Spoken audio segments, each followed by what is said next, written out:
Okay, so check it out. Here's the story. It's summertime. I'm about 5 or 6 years old, and I'm in the kitchen trying to figure out where my mom hid the Oreo cookies. Okay, so out the corner of my eye, I noticed that my big brother Tony, he is leaving out the front door.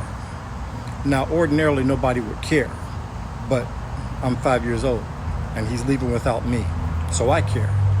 So we have that front door that has that glass door in front of it that's attached to a little spring. So my brother, he leaves out the front door and he lets the door go. So it slowly starts to close. So I see that as my opportunity. So I start running. I mean, I'm flying. I'm taking off.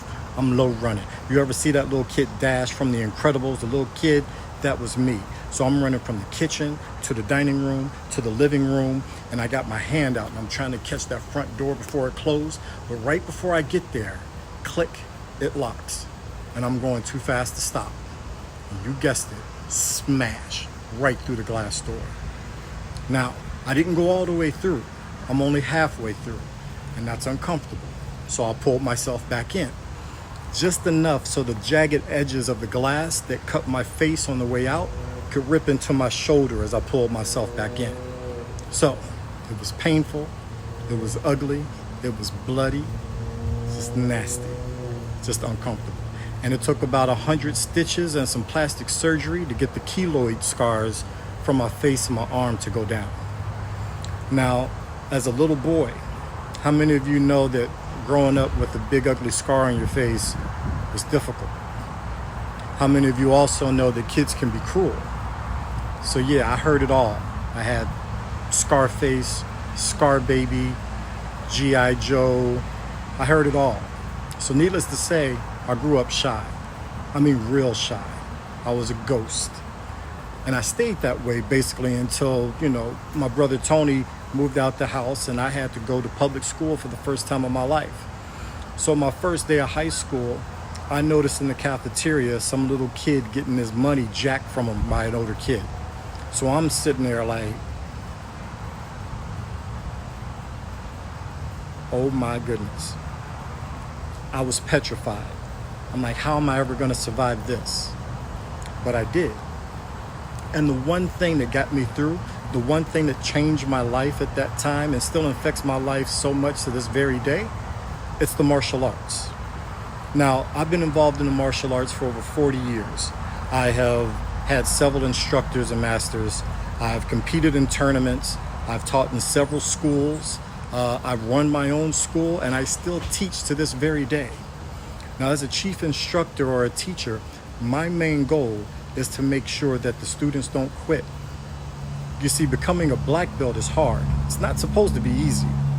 So my job is when times get tough, I need to speak some motivation and some inspiration into you to make sure you don't give up on your goal. And after a while, I started to get some positive affirmations that I was pretty good at doing that.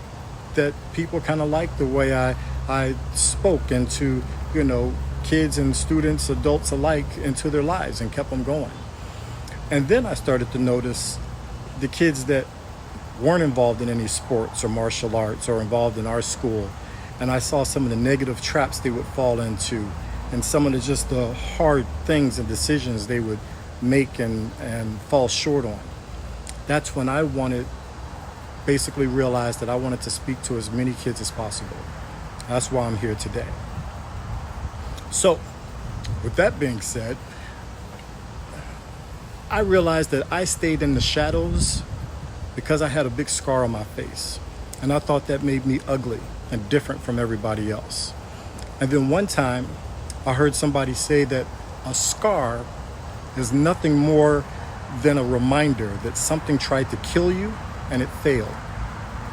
And that changed my whole perspective on things. You see, I believe that all of us have facial scars. And some you can see, some you can't.